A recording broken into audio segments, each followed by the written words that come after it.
Okay, Commissioner Kirschner, everything's pretty much ready to go. So when we hit 10, you are all set. Thank you, Mr. No problem.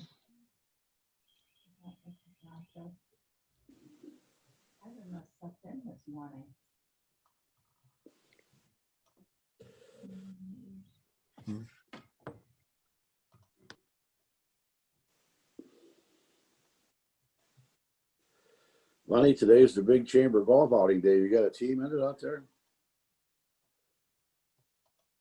Oh, he's on mute.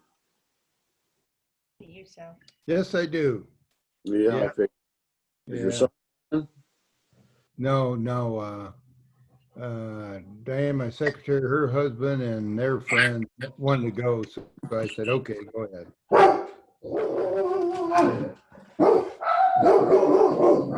Nobody's there.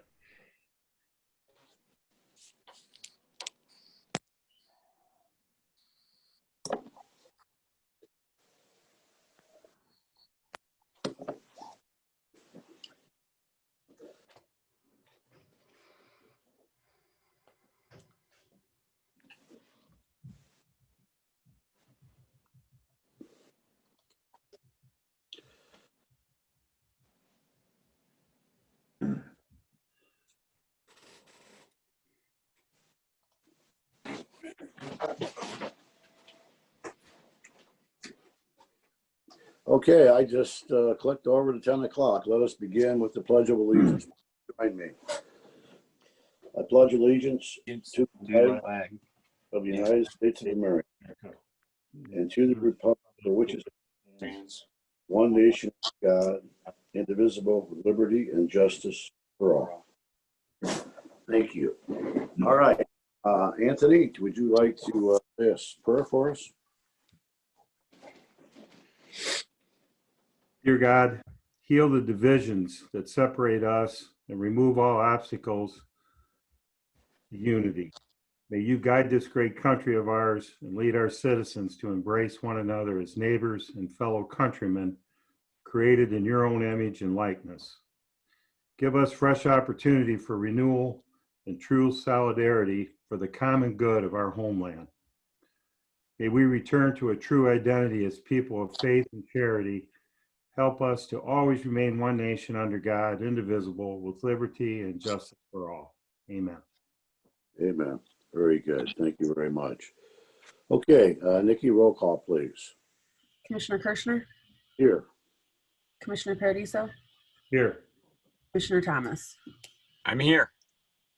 So we have slated at 10 o'clock. First thing, Richland County Building Committee. I see Kara Russell is with us. Well, Kara, she's on mute. Jimmy, can you get her on? Oh, she's all set. Okay. Yep. Kara, we have invited a number of builders to the meeting this morning. I'm not sure how many are here, but what the format that we're going to use is that I'm going to kind of let you introduce yourself and tell us what you have to say. And then I'm going to open it up for any questions or comments from some of the actual builders. So with that, Kara, thank you for joining us. And the show is yours right now. Okay. I'm Kara Russell. I'm the director of the Richland County Building Department. We also handle the commercial permits for Seneca County and some of the incorporated areas within Seneca. I also have our building official, Ken Arthur, in with me. So he's just going to kind of be sitting off in case there's any questions for him. He's our building official. He's also one of our inspectors. So I'll just give you, I just kind of wanted to introduce myself, give you a little background on what's been going on since I became director and what our plans are moving forward for the department. I have been director for approximately 2 years. Prior to that, I had 20 years of experience as a commercial contractor, design build contractor on the private side. So I kind of, understand some of the concerns and stuff from the contractor sides of things. When I became director, we did not have a full-time plans examiner. We were relying on myself to do plans examining as well as contract plans examiners. So one of the first things that I did was advertise for a plans examiner. Now, state certified plans examiners are hard to come by, so it did take a little over 6 months to find a plans examiner at that point. We hired Ross in. Ross was with us for all of last year. When we had Ross and a full-time plans examiner, we had our plan review times down to 7 to 14 days for commercial, which I was very happy with. And the department was flowing better, and we were able to be better responsive to the contractors. Unfortunately, Ross passed away in January. We have been trying to fill his position since. Again, because of the lack of people with the state certified plans examiner or master plans examiner, it's been very hard to find. We do have a potential candidate that we are looking at. So hopefully we will have that position filled soon, and we can get our review times back down to a better level. We really like those 7 to 14 days that we had back when Ross was here. Some things that we're looking at moving forward from the building department. We're looking at modernizing our department. We're very old school. A lot of the contractors can attest to everything's paper, that sort of thing. So we're looking at modernizing the department with software and that sort of thing. With COVID, we decided to flip our what we wanted to push forward, and instead of pushing forward the internal software for the department for tracking and stuff, we are working on pushing forward an electronic plans review and electronic plan submittal process. So that is something that we are currently actively working on. We're hoping to have that up in the next 3 months or so, where we'll have an online portal. If you have certain projects that are under a certain size, you can submit the plans and the application electronically, and we'll do electronic reviews and get them back to you electronically, that sort of thing. So I know that'll help contractors, especially from Seneca. They don't have to drive all the way down here. They can send in their plans electronically, and that'll help save some time and some energy for the contractors. Also with COVID, we implemented a remote inspection program using Google Meet. We're going back more toward in-person inspections now, but our experience with the remote inspections showed us that there are certain inspections that are very well suited to remote inspections. So we are working on a permanent remote inspection policy for certain types of inspections, such as foundations, underground, electric, those sort of things. And those would be available 5 days a week for all of our counties. Because they would be remote, they would just be with the Google Meet. Most of the contractors should be familiar with that because they've probably done at least one remote inspection over COVID. The other thing that we're looking at is we're looking at revamping our inspection schedule. Currently, we only inspect in Seneca, Crawford, and Wyandotte 2 days a week. It will be helpful, especially for foundations, because I know those are very weather dependent to have these remote inspections that they can have 5 days a week. But we are looking at adding at least one additional day for in-person inspections so that all of our jurisdictions have at least 3 days a week of in-person inspections.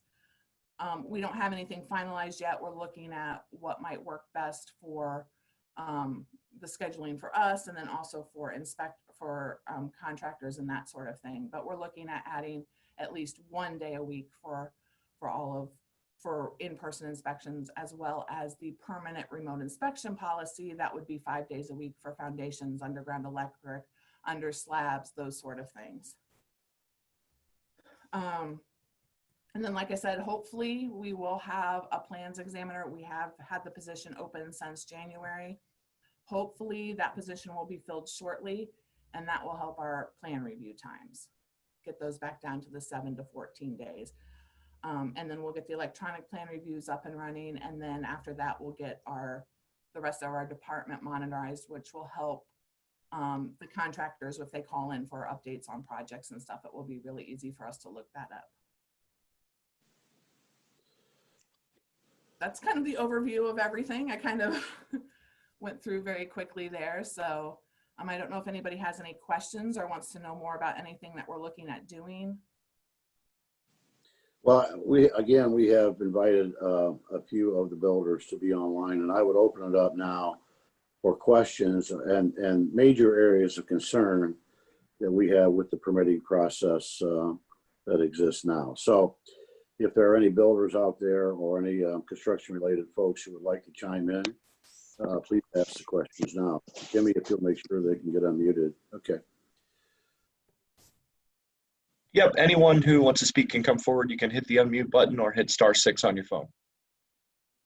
Yeah, this is Lenny Klaus speaking. Kara, Ken, everybody there at Richland County, commissioners, everybody. Thanks for getting together and having this meeting. It means a lot to me. But yeah, I'm kind of one guy I want everybody to know, got the ball rolling here. It's, yeah, I want to thank everybody for the cooperation so far, but the system needs a lot of help here. And, you know, McDonald's, Amazon started this stuff. You want something and you want it tomorrow. And that's kind of the way it is. And when we submit plans, and I guess I'm looking at it like we've actually, in your office, have gone backwards here, because you used to take wired plans there for review, and now that doesn't happen. And then, well, we've got 30 days to take a look at it, and then we get a correction letter. And let me back up here, but we used to be able to get do a walkthrough and get a foundation permit. So we could get going and get the site work going, get foundations in and get going and work through a lot of the details, you know, as it went along. But some of the projects, I mean, we're going 60, 90 days, 120 days or whatever, trying to get a final plan permit, and we can do the job. And this is kind of our standard comment when people say, well, how long will it take me to get this done? I'd say, well, physically we can build a project in 2 months, but it's probably going to take us 2, 3, 4 months to get through the plan review process. It doesn't make a whole lot of sense to me anyhow, that it should take longer to get a plan approved than what you can physically build something. So that's the whole point here, is trying to get something more efficient, more up to date, more modern, more in a timely fashion. And that's my goal too. We were moving forward with it with Ross here, because without a full-time plans examiner, I have to do a lot of plans examining just to keep the 30 days, which, don't get me wrong, I'm not happy with the 30 days. But it's, you know, the state, it requires you to have them done in 30 days. So that's kind of our, like, we can't go past that for a review. When Ross was here, then we were able to start moving forward on stuff. I know we did take the electronic plan reviews and did the walkthroughs back with Steve, and then Jared kind of got rid of those. And after we got Ross, I was looking at ramping stuff back up, and then we lost Ross again, and then we've had the COVID. So I am now focused on getting back on track with those things. I know that the electronic submittals have been a big thing, and the plan review times have been a big thing with contractors. So I completely understand, because when I was on the other side, I would say the same thing a lot with a lot of different departments. It was, well, you know, we can have the drawings done in a couple of weeks, but the plan review process is usually, you know, a month to 2 months for the full approval type thing. Because again, you have the same, if you have any conditions, you have to resubmit addressing those conditions to get your full approval. Now you can start with a conditional, and then we do also have the ability for a phased permit. If you just have your foundations and shells ready, but you don't have your electric, mechanical, those kind of drawings done, you can submit for a phase for just those, and then that's all that gets reviewed. And then on the conditions is please submit the electrical and the mechanical. But yes, we are, like I said, we are looking at pushing forward, or actively. I actually met with IT yesterday on things for what we needed to do to get moving forward on an online portal and that sort of thing. So we are looking at bringing back some of those things that had been done 5 years ago, bringing them back into operation here at our department. Yeah, okay. All right. Any other comments out there regarding the permitting process? Well, yeah, I've got some other things. I know like in Columbus, like in Seneca County, the small towns, New Rigo, Attica, Republic, they're still going through Columbus. So if we do a project there, we have to go through them, and they have an expedited fee. Like if you want it done within so many days, you pay an additional fee, and they put it on a hot list or whatever and get it done. And I always thought it'd be great if your office could do that. I'd pay the expedited fee every time because a couple of years ago, it was actually, we had a project, we hired an architect from the Findlay area. They did the project. They said they were going to submit the plans and we have a permit within 2 weeks in Wood County. I said, great, we got everybody lined up to start working. And because winter was coming on, and I called them a week and a half later. I said, hey, did you hear anything on the permit? He said, no, I haven't. Let me check. He called me back, said, well, they were still sitting in their office and they had never submitted. So then it drug on another extra 2 weeks. And the point of is the weather turned nasty right at that point. Till we got done with this project, we know it cost us an additional $50,000 for that project. And then here my poor guys are working out in miserable weather, trying to get this done. And that's about this timing. It goes on and on that way. I mean, I've got people, you think people have trouble finding employees. How many young kids do you think you want to find to do construction work that's physical?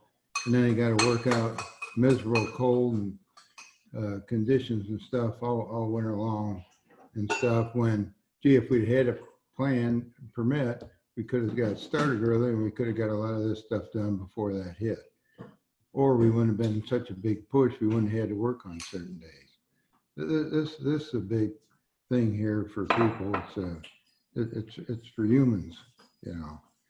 And less people want to do it, and I can understand why here. Yeah, I've always been a big believer in the trades, you know, obviously coming from, I had the same problem. We had the same problem trying to find people who were willing to do the work. They just didn't understand that, you know, they've been being told, this is off topic, but they're being told you need to go to college and stuff. No, there are very good jobs, well-paying jobs that are wonderful, that we are in high demand, that you don't need to go to college. If you like working with your hands, look to the trades. But back to the expedited.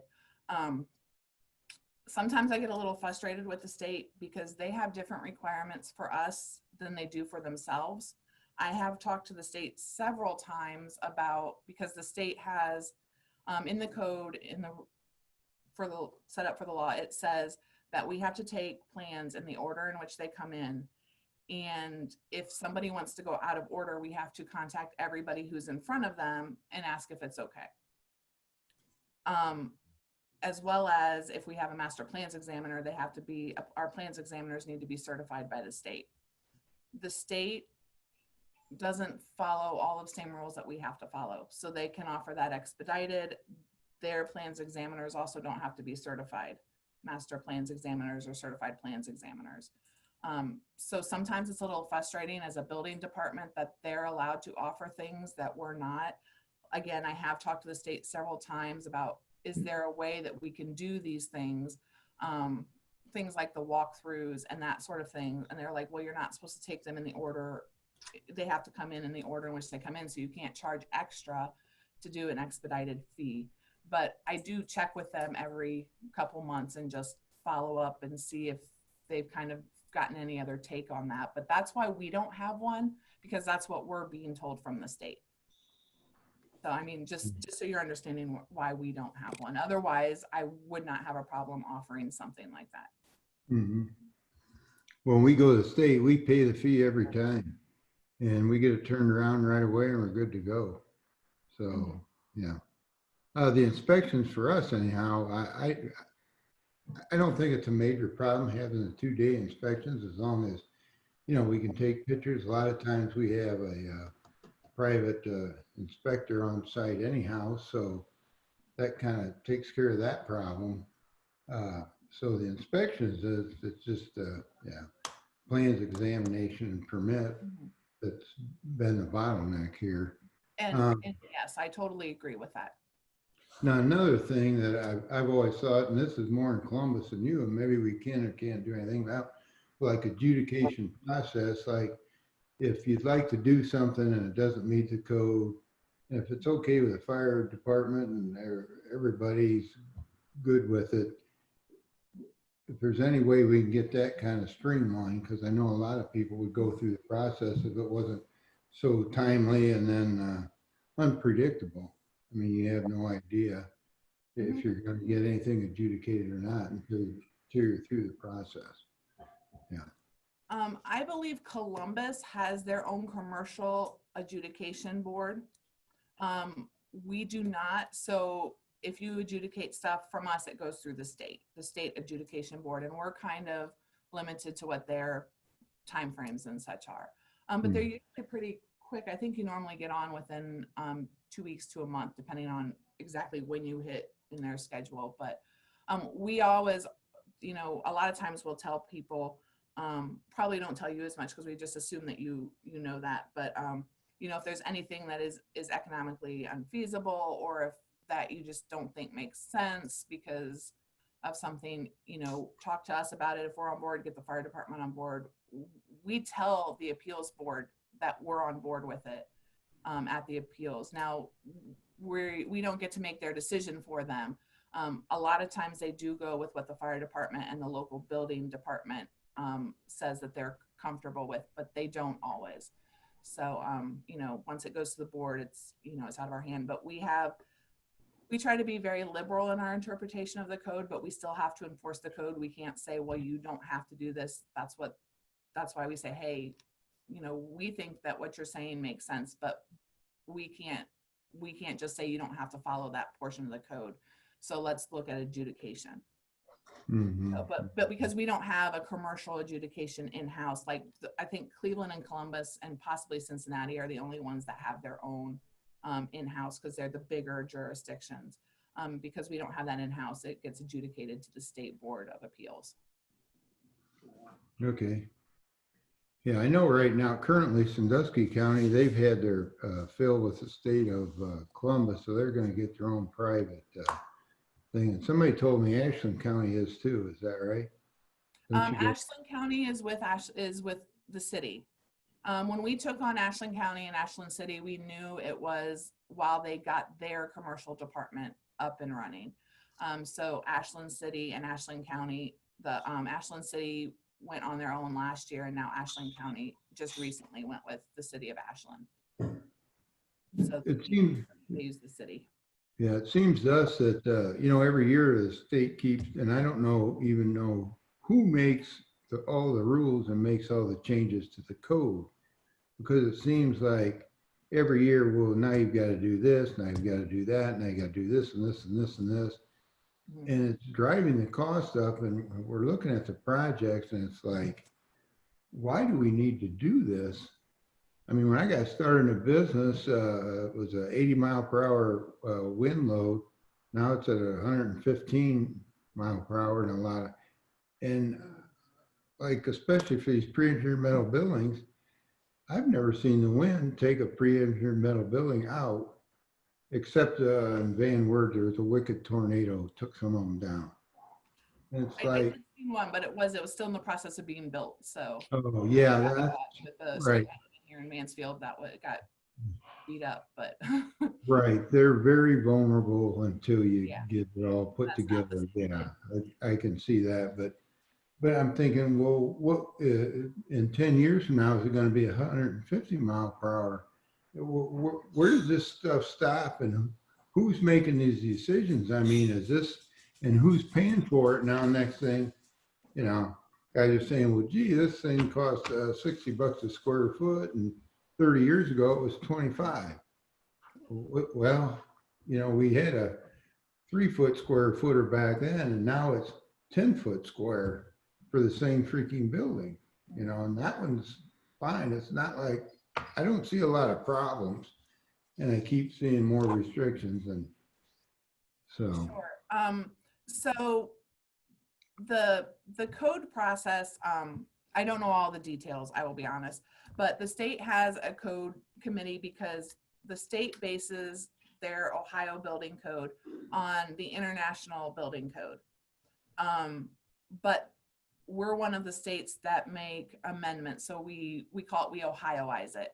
So there are portions that we have changed that don't match up. Usually those portions are things that actually reduce the requirements. For example, we've Ohioized in this most recent code update, we Ohioized primitive cabins. So because there for a while, you would definitely have to have sprinklers in a cabin, like at a kid's camp, overnight camp. You know, that's basically not feasible because they're all out in the woods. And how many camps are there out there that have cabins that don't have fire suppression in them now? So now they made Ohioized things. So Ohio does take that code and tweak it. And then the International Building Code has this whole national committee that's how they come up with theirs. And we are on a 3 to 5 year cycles when we do, Ohio does their major code updates. So we're on the 17. So there'll probably be one in approximately 22. There'll be another, what they call a big update, where they'll update it on the more recent International Building Code. They do have a process, and they do also have a process if there are provisions that you think need to be changed. If you want more information on that, I can find out that information and get that to you. And that way you know how to get your comments and concerns into both the state and the ICC. They both have a process for their two code setups. So if you're interested in that, I can get that information for you and get that to you, so you can, you know, contact those and say, hey, why, you know, this code didn't used to be this way. I'm proposing that we go back to this, or, you know, whatever you know, comments that you want to make about the code. Yeah, I'd like that. That sounds good. Yeah, I'm really concerned here about, you know, I'm an old guy. I kind of got things taken care of here, but I've got a son, their grandson or whoever wants to go. And I told him, I said, hey, the way we're headed here, there's going to be a day where nobody's going to be able to do anything because you're not going to meet any of the freaking codes. You just throw your hands up. Well, forget it, you know. Yeah, it's, you know, there are, like you said, there are things that they've just, you know, and some of them are based on stuff. And like you said, some of them are like, can't you look back at historically we've done them this way and there's never been a problem. So why are they all of a sudden not a problem? Yeah. Why all of a sudden would they be a problem? But I will find out all that contact information for you, and I will get that over to you. Okay. Okay, it sounds like you're on the right track here. Hey, one of the things I want to let you know, this isn't anything personal. I like all of you there at the office, and I think you're trying well, and I want to tell you this information. I asked Commissioner Kirshner here to find out how many people worked in Seneca County in the Human Services building. I actually built a building here 20 years ago or so. But anyhow, at the time, there were 30 some. Well, he got back with me. He said there's 70 full-time employees in Seneca County to administrate all the human services through the federal government. And here we go. And I said, look, here we are at Richland County. I believe they have 8 counties or 7 counties. We had 6. Now we have 5 since Ashland. All right, now you got 5, and there's 8 full-time employees there. So now you got like 1 1/3 person per county. And we've got 70 full-time people administrating the human services here in our county.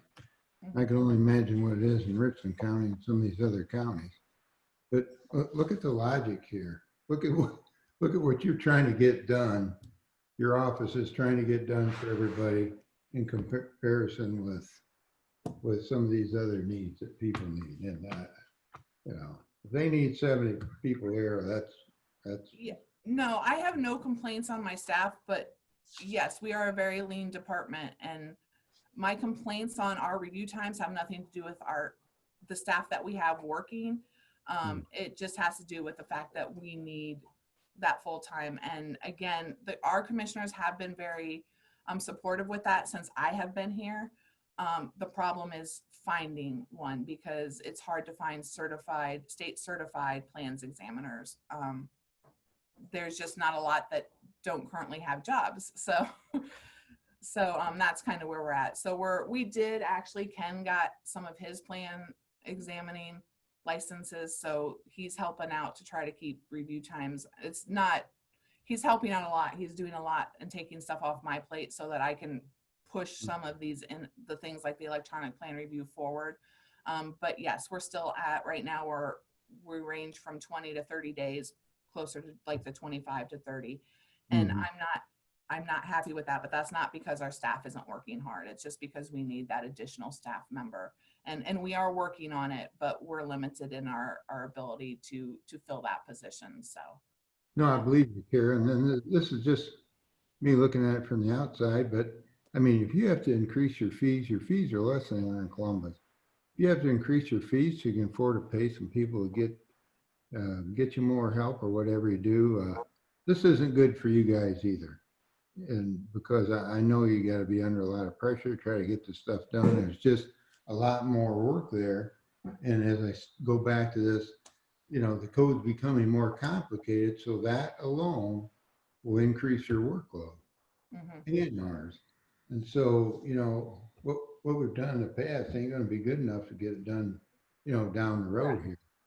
So, I mean, if we got to pay more fees, heck no, I don't want to pay more fees. I don't want to pay more taxes. I don't want to, but it's so important. But I'd be kind of stupid to say, well, I don't want to pay any higher fees, but then let's let this drag out here for months. And then next time it's cost me $50,000 on just one job, because we got behind schedule and this and that. It's just so nice to know, hey, we can do this or we can't do it now. We got to decide what's our next move. The process, it's just out of date here right now. So. No, I completely understand where you're coming from. Having been on the other side, I completely understand all of your concerns. And yes, I appreciate that you realize that we are doing a lot with the staff that we have. I really appreciate that. And we are striving to do better. Like you said, the way that we've done it in the past isn't going to always work moving forward. So that's why I'm looking at what can we change. Yeah. Okay. Okay. Any of the contractors anywhere are always welcome. They can email me or they can call me directly if they have questions or concerns about anything. Like just kind of what we're talking about here, Lenny. Hey, this is some of the things that we're having trouble with and that sort of thing. And I'm more than happy to always talk with anybody who has any questions on anything. All right. Well, that's very important. Thank you. Okay, any other comments from anyone else that happens to be at the meeting today regarding permitting? Yeah, Commissioner Kirshner, this is Tyler Yeah. Schuff. Yes. Yeah, thank you. Had a question for Kara. Can you guys hear me out there? Oh, there we go. I was just curious, I'd like to see possibly some numbers or figures, but do you guys have it quantified or have numbers on how much has come from Seneca County to Richland County Building Department over the last 3 to 5 years?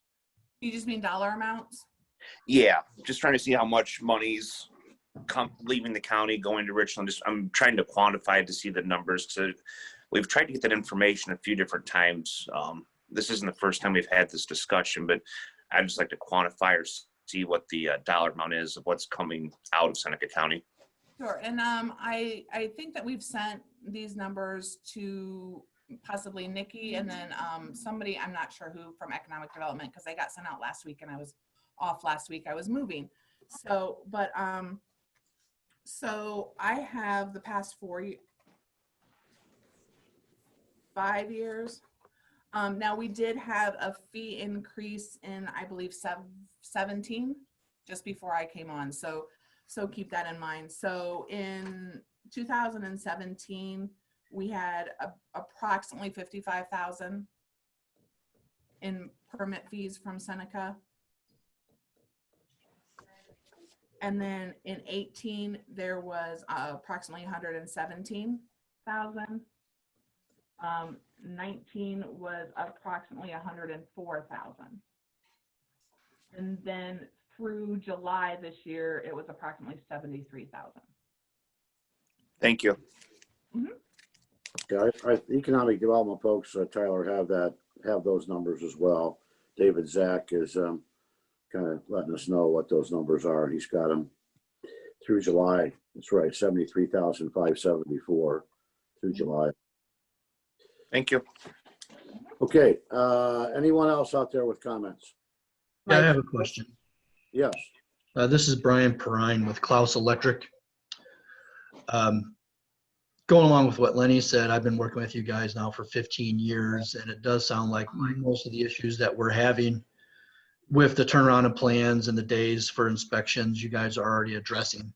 But I'm also part of the economic group, a couple of the boards, and some of the complaints that I've heard there aren't so much from the contractors that work with you guys on a daily basis. It's like Lenny kind of alluded to earlier, it's kind of the people that are trying to do work on their own buildings that aren't familiar with the plan review process and the permit process, who kind of get stuck in a spot, either if it's by Ken dropping by on a job site that's being worked on that doesn't have a permit, or they get stopped by the health department or fire department or some other body that has jurisdiction in something.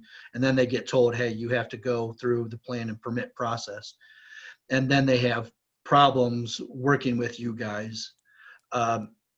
Is there a way that we can maybe come up with a better system for people that aren't familiar with it day by day, who are working with you, that can work with you easier and get some information on those steps and what they can do when they need to work with you, and not just get, they're in the middle of a project and they get blindsided that they have to stop. Then now they need to put the project down. And like Lenny said, sometimes 2 to 3 months to try to get drawings and go through the permit process.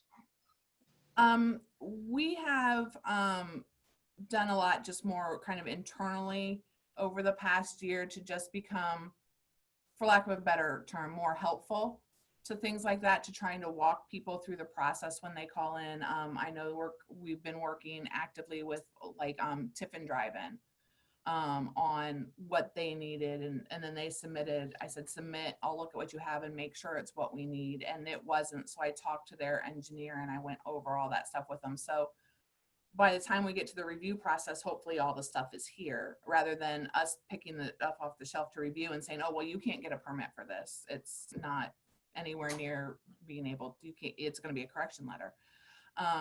We're kind of doing the same thing with Del Mar boat dock on a hood and stuff like that. So we are trying to do that anytime, especially like the economic or the commissioners. If you guys hear of something like that, feel free to contact me and let me know what you're hearing. My door is always open, because we can't get better if we don't know what we're doing wrong, or what people, sometimes we think that we've addressed it well, but it's the people on the other side, there's just a disconnect, because we deal with this every day. Sure. And you and I know what we're talking about when we talk about licensed electricians and this and that and all that kind of stuff. But John Q. Public does not, they don't know all that. They don't deal with that every day.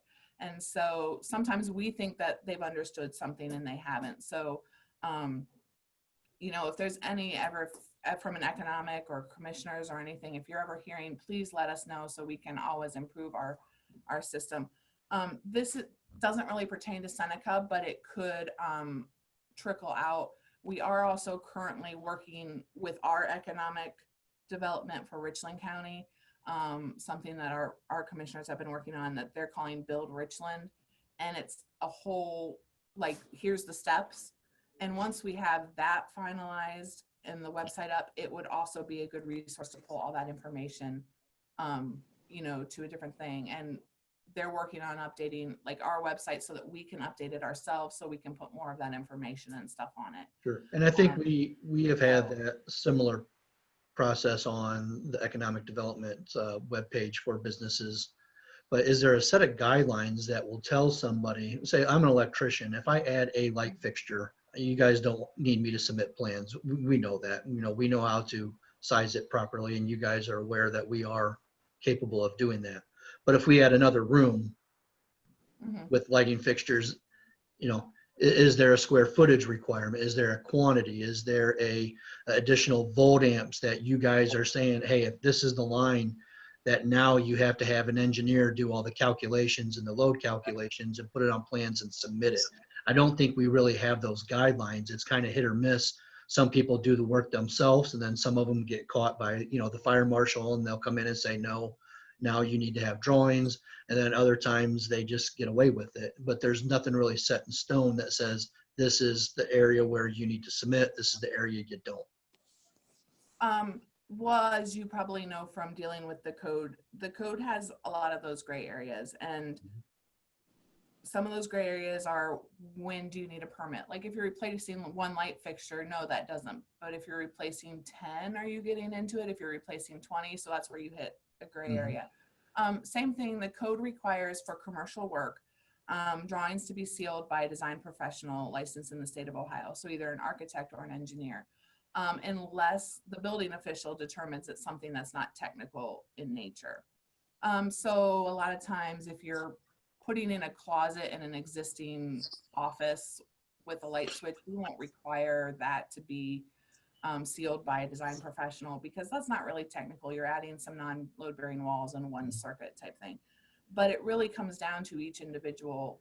If you're adding that one thing, no, but what if you're breaking a large office up into 2 or 3 offices? At what point does it become a technical? So that's why, and we're doing a lot of that kind of work and hash down for the Build Richland website, which is why then it'll translate well to being able to give you guys more information to help direct them. And then we always put the caveat with, if you ever have any questions or you're not sure if something, just call us, because we're more than happy to help. You guys just, the owner or the property owner or whoever, just figure out if it needs something from us or if it needs a design professional, that sort of thing. Or if you're, I don't want to do any changes, but I want to change this building to this use group. Is that possible? We get that a lot with like ag barns. They want to make event centers. Those things have a whole lot of issues. Even if you don't want to put any changes into it, you can't just switch that, because you have all of a sudden putting a whole bunch of people into a old wood barn. So, those Okay, are Kara, I'm gonna ask that there will be some additional people online, I think, that probably have some questions. So if you could give your contact information, we're kind of running over here. If you could give your contact information in the Richland County permit area, so that anybody that has any additional questions can contact you directly or somebody at the office. I'd appreciate that if you'd let everyone know what that contact information is. Yes. My name is Kara Russell. I'm the director.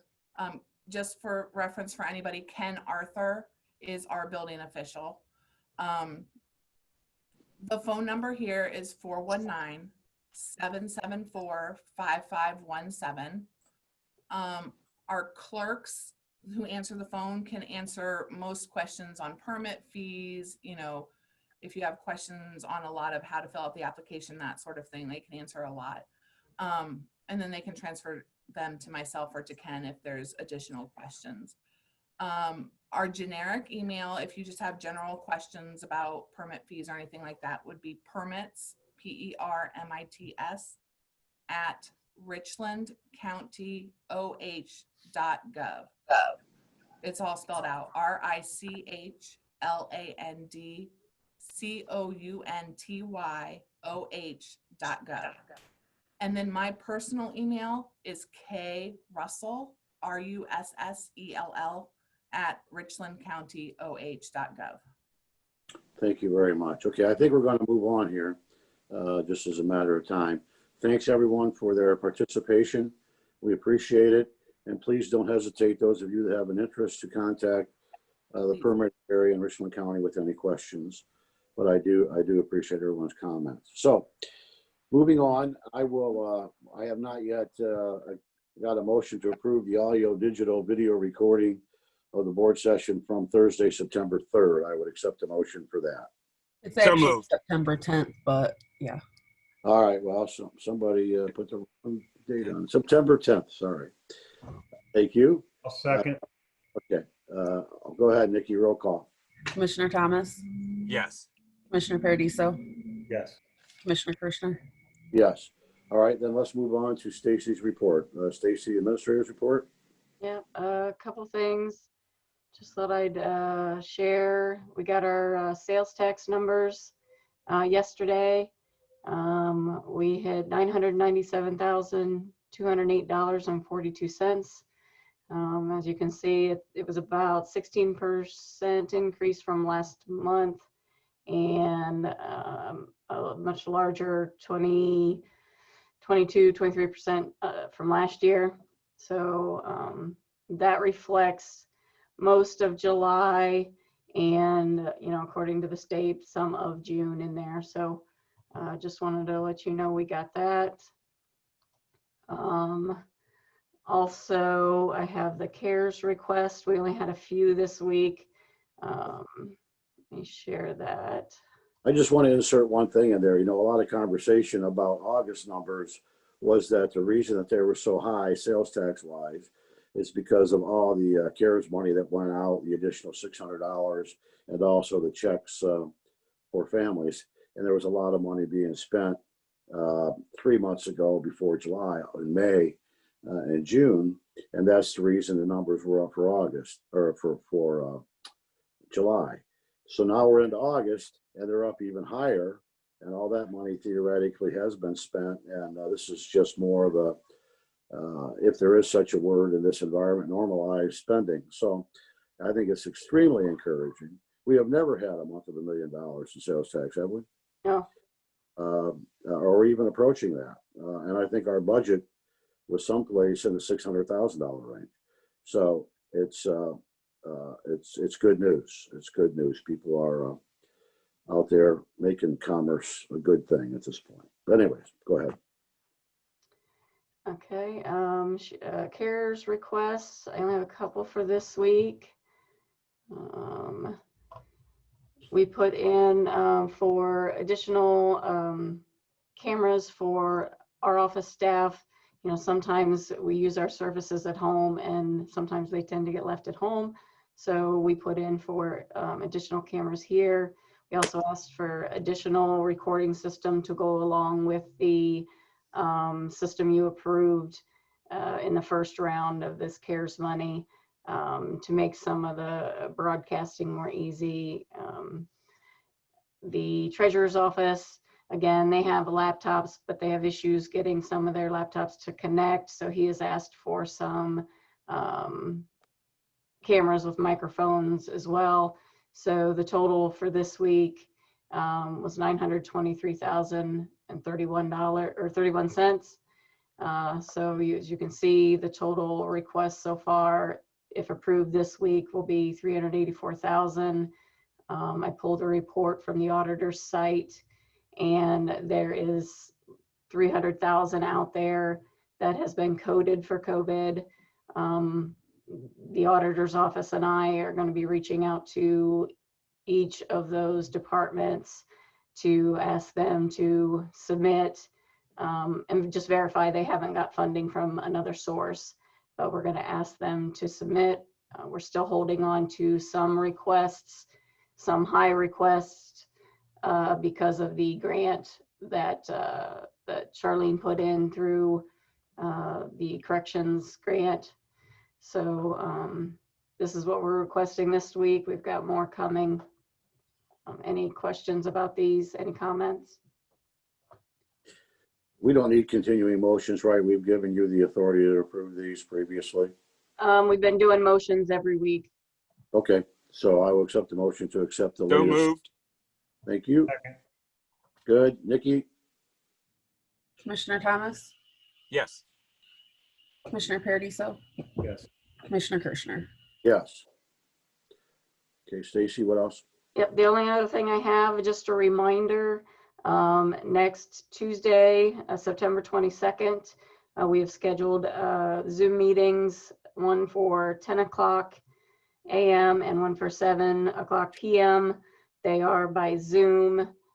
Those links will be on our website, will be on our Facebook page, and will go out with the agenda that gets sent out. I know some of the commissioners, you've given us some ideas on that meeting, and Jimmy and Ken are working on some details of those meetings. So if there's anything else you would like to see in it, please let us know. We'd like to get that out yet this week to, you know, the different ambulance districts, the townships, villages, you know, all individuals that you recommended at the meeting at the beginning of the month. So just wanted to remind everybody next Tuesday at 10 and 7.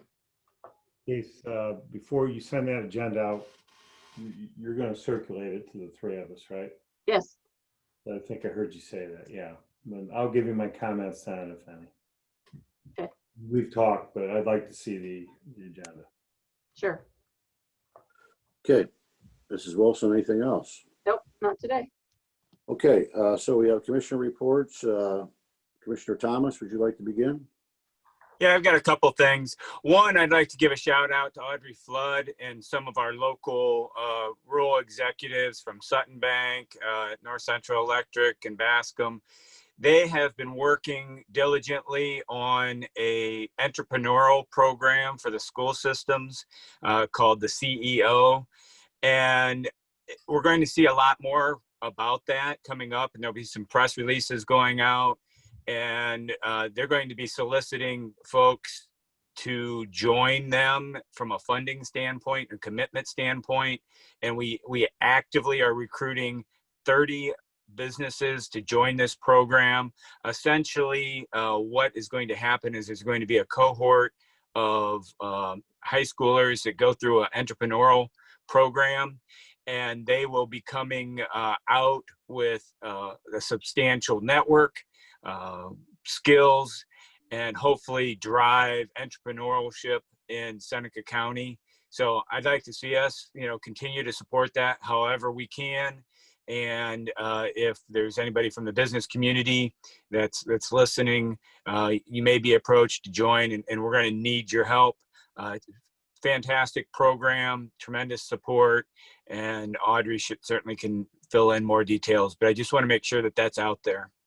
The other thing is, if you're walking around downtown Tiffin, you might see, I don't know if you can see that, there's stickers on the sidewalks, and it's part of the downtown summit. We usually have a summit downtown and enjoy fellowship, but in 2020, that's not really possible. So there's going to be an alternative format, but to continue to celebrate downtown, there's these little red circles that are placed strategically. I think there's 25 of them. Saturday night, my wife and I walked it, and I tell you what, it was a lot of fun. You just scan the QR code, and a video comes up, and they're very entertaining and informative. So I'd encourage you to participate in that. And speaking of downtowns, I just want to say I was over in Fostoria the other day, and they've got more new artwork, sculptures in downtown Fostoria, and they're doing a park upgrade. And if you haven't been downtown Fostoria to see the art, I highly recommend it. They've got some really cool pieces right now. So those are 3 things I had, Mike. Thanks. You're welcome. Commissioner Paradiso. That's a good segue, Shane. This morning, we had our Fostoria Economic Development meeting, and they mentioned the CEO program and all the art initiatives that are going on there, but pretty exciting things happening in Fostoria. FEDC is no less than, I counted through the discussion today, 5 major initiatives going on with varying from Jobs Ohio to the Learning Center. And the Fostoria Learning Center is up and running, and they really have a lot of neat things going on. They've got a program with Terra that they're starting up, and I missed a couple notes, but you may want to revisit their website. And I also announced to them that they would be we would resume funding once Stace figures it out. I don't know exactly the start and the stop date, but you know, we're full go next week, and we're going to resume you know, our contribution to Fostoria Economic Development.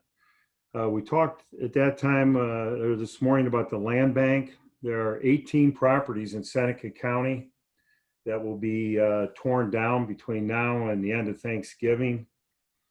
13 of them are in the Fostoria area. Others are sprinkled throughout the county. So the land bank program continues to, the land bank itself continues to thrive. And my understanding is we've received notification for the next round of funding.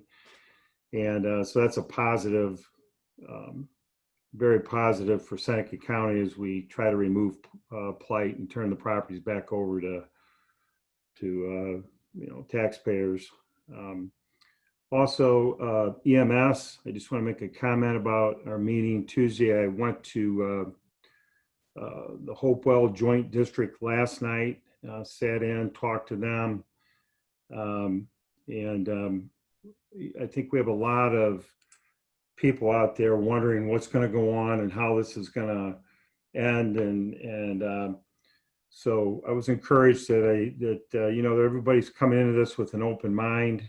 I think, we need to get through Tuesday where there'll be a lot of information gathering, but I want to move to establish a process, lay out a process with a timeline where we can keep this discussion moving. I'm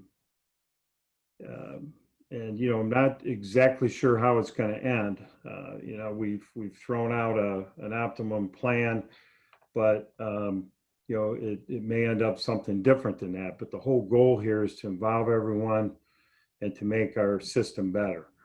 And so I'm looking forward to Tuesday in the beginning of that process, which I know will be a lot of work, a lot of controversy, but I think a well worth exercise for the county.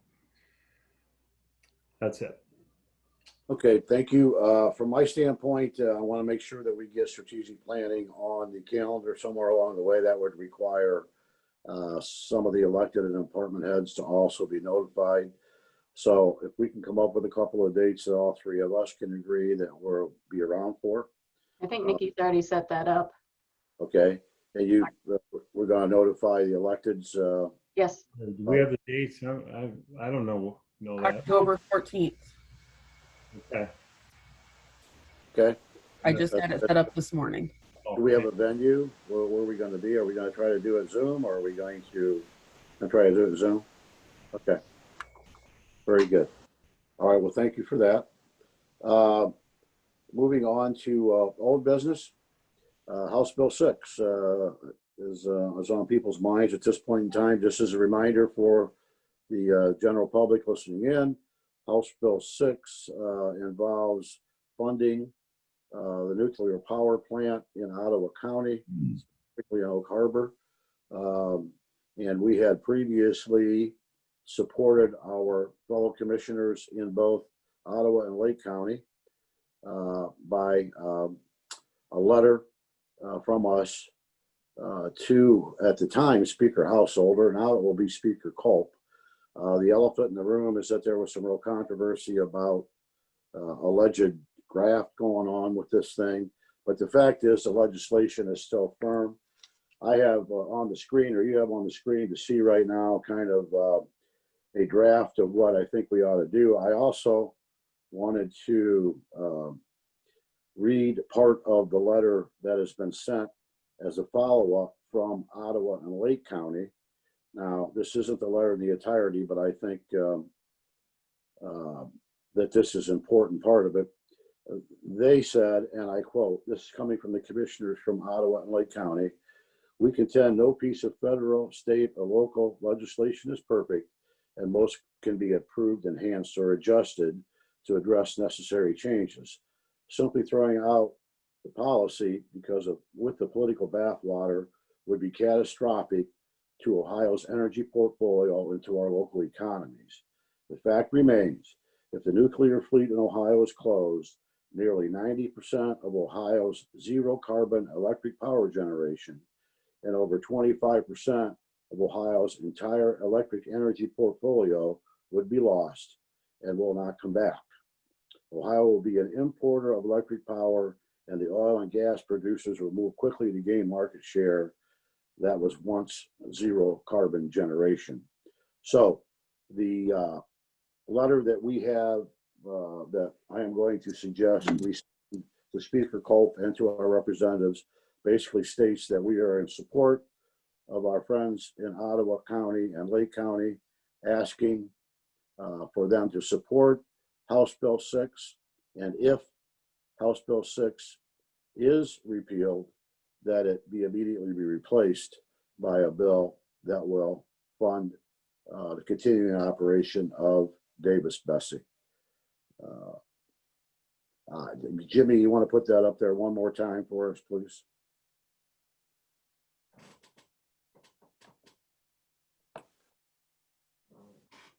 Jimmy, is this the letter that came across as a draft?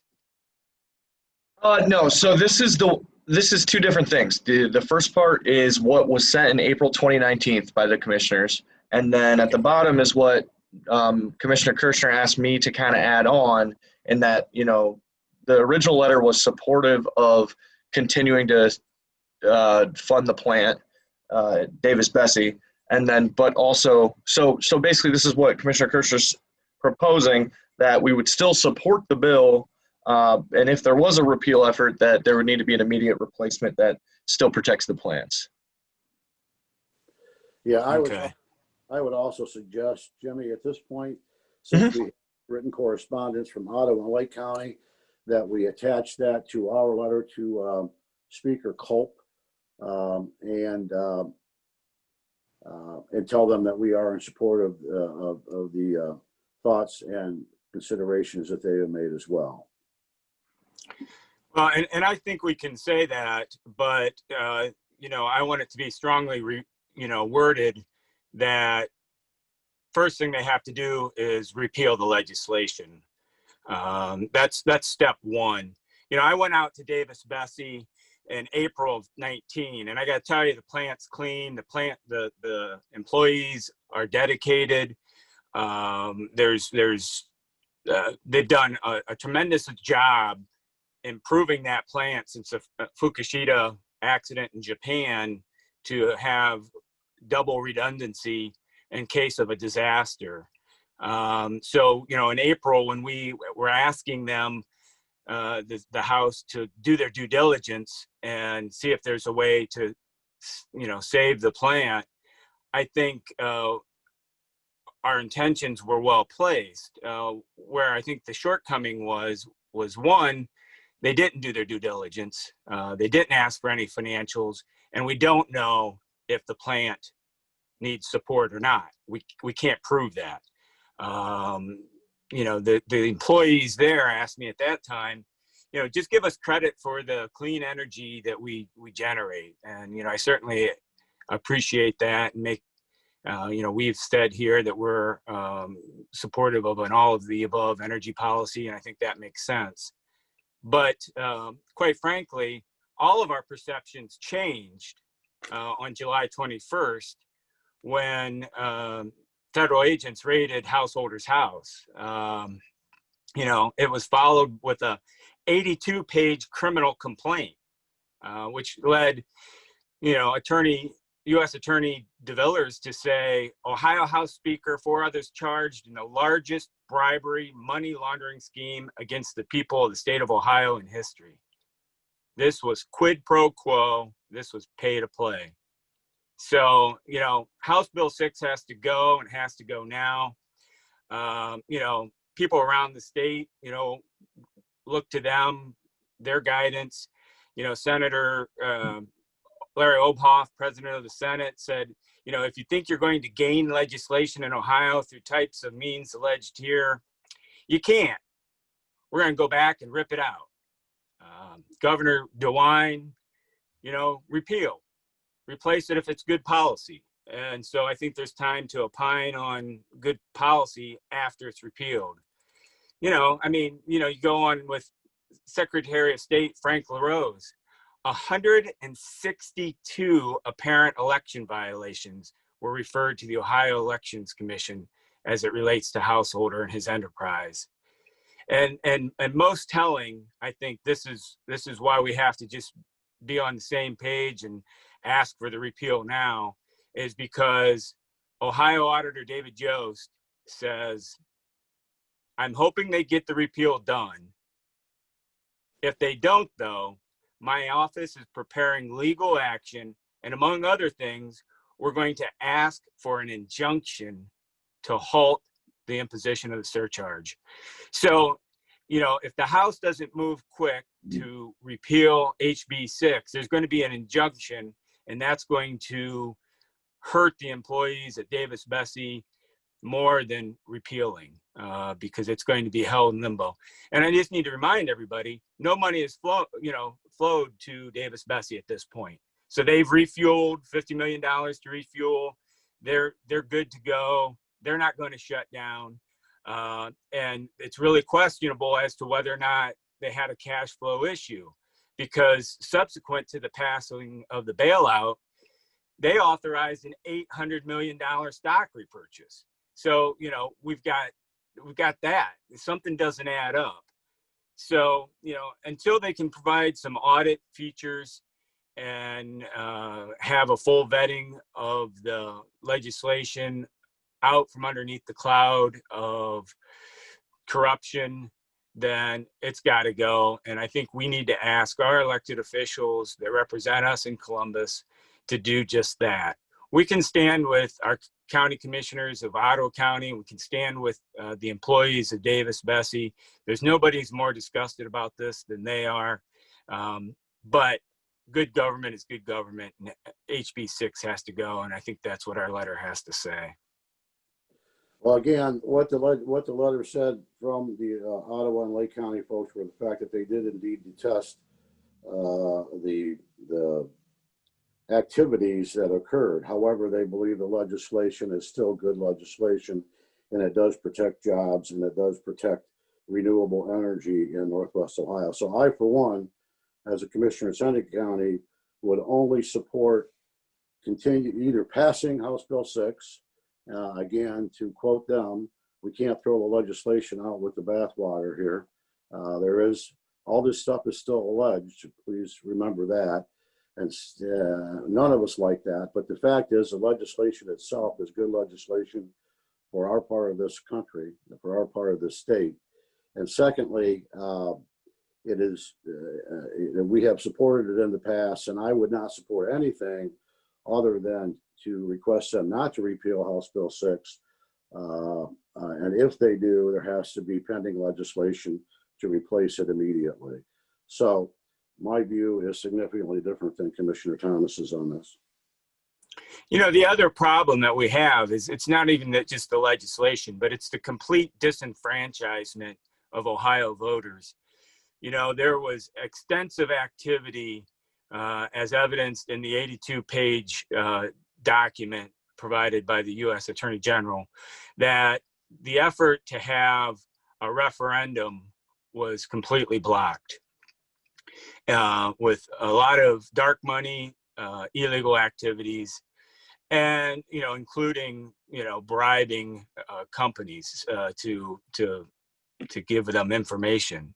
So it's just tragic. And, you know, one of the things that we've been very adamant about here is having local referendums and having people have a say. And, you know, to not stand with the democracy and the right for people to have a vote, then I think that's just, you know, a travesty. So I really feel strongly that we need to call on our elected officials in Columbus to get this repeal done, get it done before the election. You know, we don't want this punted after the election and then wait around for 4 years while people, you know, don't talk about it. So, you know, I think the time is now. People are going to head to the polls here starting in October. And I think we have a right to know exactly where our candidates stand on this. And if they're not for complete repeal, then I think they're standing with the corruption, and it's got to go.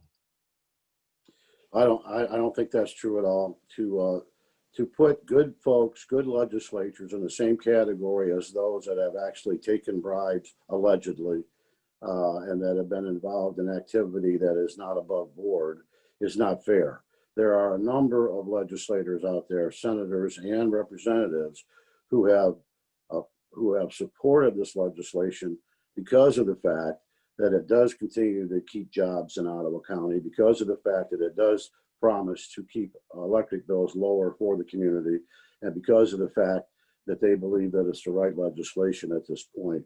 So having said that, I will move that we support House Bill 6, support not repealing House Bill 6, unless and until there is legislation to replace it. You know, the last thing I'll say on this is that Just a second of conversation. I'm waiting for a second on that if there is one. I have a comment for this, you know. Before we comment, Tony, we need to have a motion on the floor. There's a motion. I need a second. If there is no second, there's no reason to have the conversation. Make the motion again, Mike. That we support Ottawa and that we support House Bill 6 continuing through the process. And we are against the repeal of House Bill 6 unless there is replacement legislation that's available immediately by the either by the House in Columbus.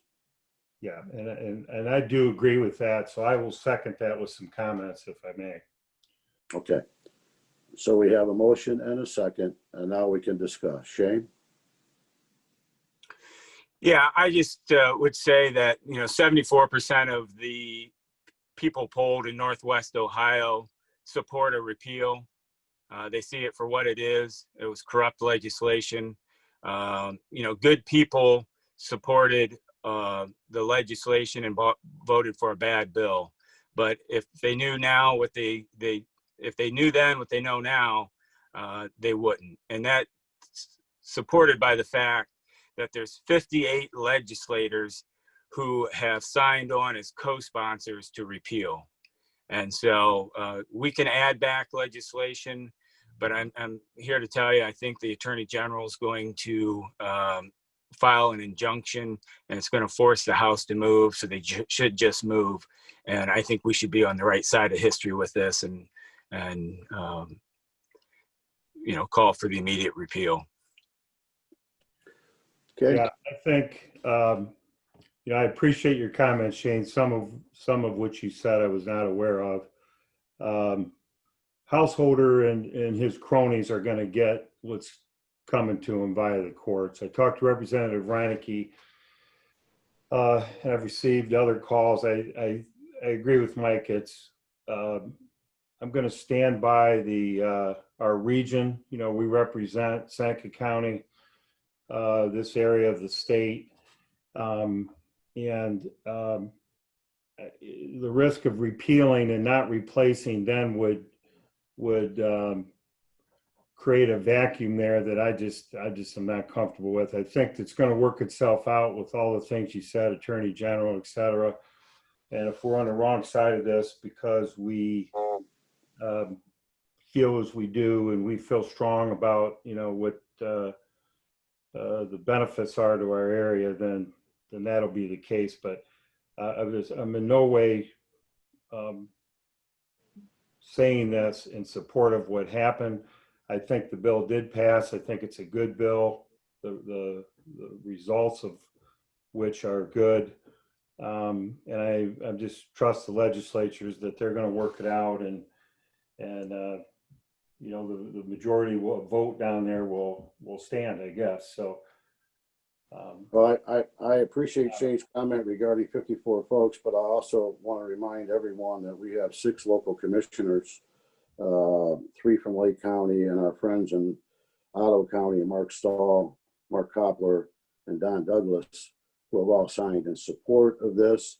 And again, I believe that we should attach their letter to our support because they're probably a little more articulate and what they're talking about when it relates to the number of jobs and the percentages of energy, et cetera. And so we need to support them and support House Bill 6 at this point, unless there's a replacement bill. So the motion's on the floor. Nikki? Commissioner Thomas, Absolutely not. Commissioner Paradiso, Yes. Commissioner Kirschner. Yes.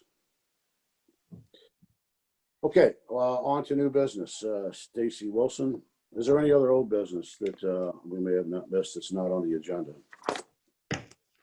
Hearing none, new business, Stacey?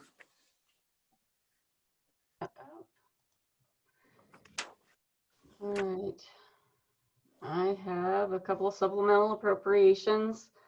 This is from ditch maintenance, asking for an additional $21,178.82. This is regarding settlement that was completed in August. So these are the fees for the settlement that needs to be paid. I have a supplemental appropriation for the Sheriff's Office for the Bulletproof Vest Fund for $15,405.03. As you recall, we gave them an advance and then also a transfer. We will get the advance back once this purchase is made and the funds are returned. They just need to get it ordered by the end of the month. I have a supplemental appropriations for the COVID fund, putting $461,000 into equipment. This is the additional we asked for Budget Commission, the additional we got for the second round of coronavirus relief funding. I have a supplemental appropriation request. This is from Victims Assistance. She's got $900 in her lease line and $720 into her equipment line for a total of $1,620. These are all her new grant year. She has to kind of do a budget for October. That's her grant year cycle. I think the next one is also the same thing.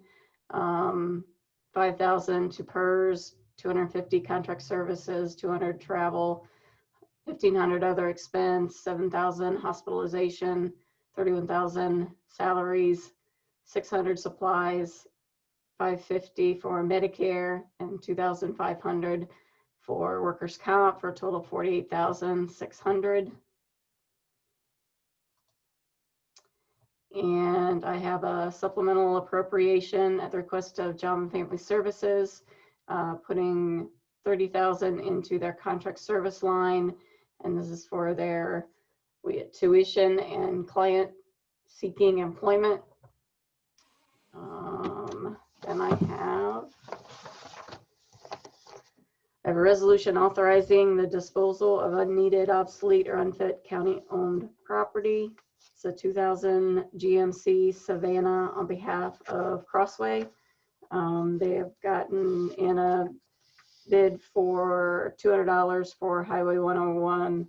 They said it wasn't running and not fixable.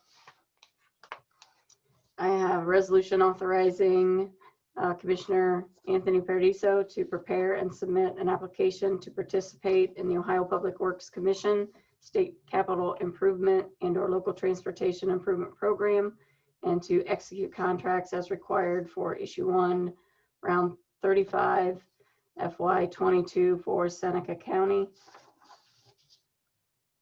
And I have a resolution authorizing Seneca County Board of Commissioners to enter into Issue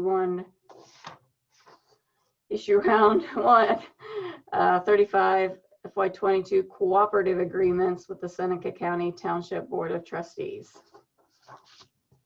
And I think that's all I have. Okay, so I will accept the motion to support the supplemental appropriations and the authorizations of Commissioner Paradiso and the other items on the new business agenda. So moved. Thank you. Second, Nikki? Commissioner Thomas, Yes. Commissioner Paradiso, Yes. Commissioner Kirschner. Yes. Okay, Hold on a second. Stace, did you get that resolution I gave you yesterday for the co-op agreements? Oh yeah, we did that. We're good. Never mind. That was the last one. Yep, You've been hanging around me too long, Nikki. I guess.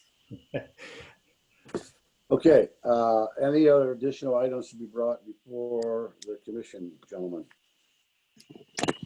Hearing none. Jimmy, if you can open up, let people, it's comment time. Sure. So anybody who wants to come forward, you can go ahead and hit the unmute button. That should work for you. Or if you're calling through the phone line, hit *6.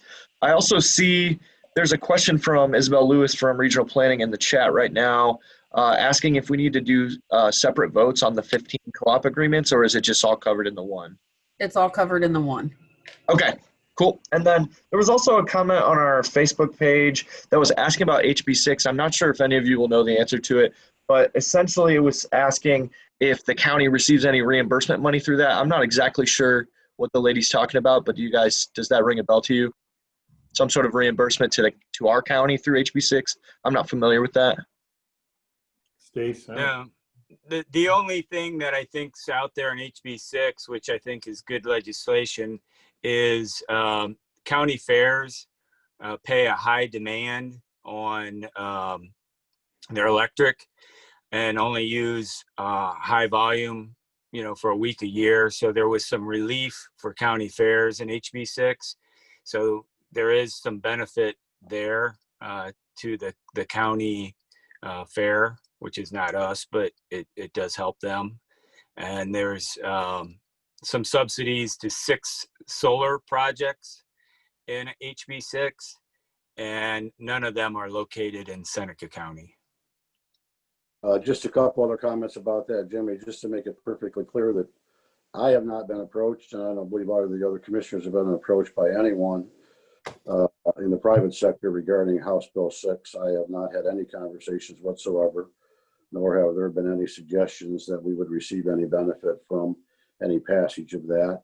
And to further accent things, I think it's important to note that our state representative, Mr. Reinecke, is of the same opinion that we are when it comes to the motion that we just passed.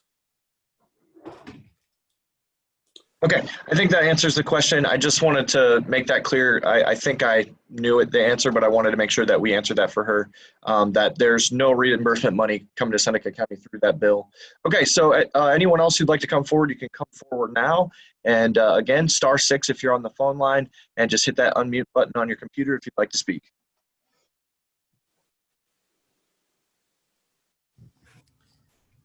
Good morning, guys. It's Audrey Flood. I don't have an update today. Just wanted to thank Commissioner Thomas and Commissioner Paradiso for bringing up the CEO program that we've been working on extensively over the last year. And so thank you, Shane, for your support and serving on the board of this new organization. We've really appreciated having you as a part of it. And yes, you will hear more information coming out about this soon. There will be more information released very shortly, and we will be asking for community support in various different ways. So I hope to present more info on that program to you all in the near future, but thanks for the support today, guys. Okay, thanks, Audrey, for the update. Appreciate it. Commissioner Kirschner, tonight is pizza night downtown Tiffin. Right, saw that.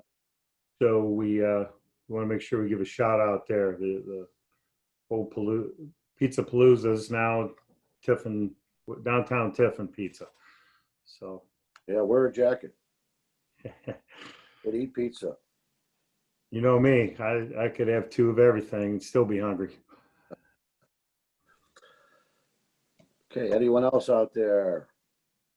Hey guys, this is Isabel Lewis over at Regional Planning Commission. I just wanted to give the commissioner staff a big shout out because I have really appreciated you guys lately, especially Nikki. I feel like I've been on your tail lately, but I really, really appreciate you. So I just wanted to give you that recognition. Thank you, Nikki. Well, thank you. Nikki likes the recognition. She's got a big smile on her face. Anything else? I have one question, Mike, before we hang up. I had this transportation plan with SCAT. We're now at September 17th. My understanding is, correct me if I'm wrong, all of you, there's a board meeting next week at SCAT to discuss all this? Yes, the 22nd at 9 o'clock. 22nd at 9 in the morning, and then that's the day we have our call, right? That's a Tuesday. And we're not going to be there, but the city will be there. Charlene will be there, I think. Actually, Tony, I plan to attend that meeting. Are you going to make there, Mike? Okay, good. So just curious to see if everybody can come together on that. So thank you. Yeah, we're starting our meeting here at 10. Is that right, Stacey? Correct. Okay. That'll give us enough time to get there and get back. Yeah. Thanks. Yep. There's a Zoom as well. Yes. I keep forgetting, except yesterday I drove to Bascom. That wasn't a Zoom, but. Okay, any other comments out there? Hearing none, 11:24, we are adjourned. Thank you.